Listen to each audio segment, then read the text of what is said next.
Did I mess up by letting my daughter snap at her party crasher? The air was thick with the scent of vanilla and anticipation, the kind of nervous excitement that hums through a house before a celebration. My daughter, barely 13, had spent weeks dreaming of this day, her birthday, a rare moment where she could feel like the center of her own universe. In our small town, her school was a tight-knit world of just 18 kids, and she'd carefully chosen 12 girls, her closest friends, to share her glittery vision of joy. I could still see her eyes light up as she described the cake, a sparkling masterpiece that would burst with edible glitter when she blew out the candles, a fleeting bit of magic she'd pinned her heart on. But there was one name she left off the list, Kelly. The girl whose loud laughter and relentless need for attention had already dimmed too many of my daughter's school days. She'd begged me to keep this day sacred, free from the chaos Kelly brought. I promised her it would be perfect. The betrayal came softly, like a whisper I didn't hear until it was too late. My ex-wife, with whom I share the delicate dance of co-parenting, had caved to pressure from Kelly's mother, who'd heard about the party and felt her daughter's exclusion like a personal wound. Without a word to me or our daughter, she sent an invite, a secret that unraveled an hour before the guests arrived. My heart sank as I saw the truth in her message, but I swallowed my anger, hoping to shield my daughter's joy. I pulled her aside when Kelly appeared at the door, her presence a storm cloud in the sunny afternoon. I urged my girl to hold tight to her happiness, to let the day unfold. For a moment she did.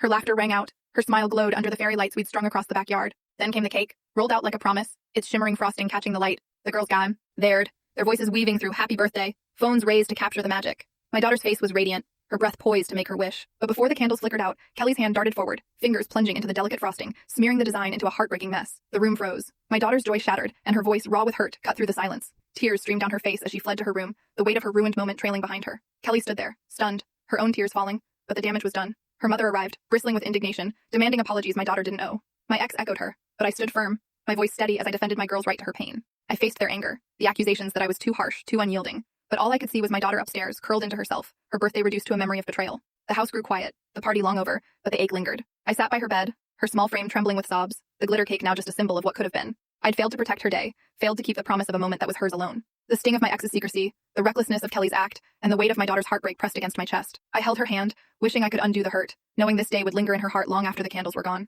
Some promises break before you even know they're fragile.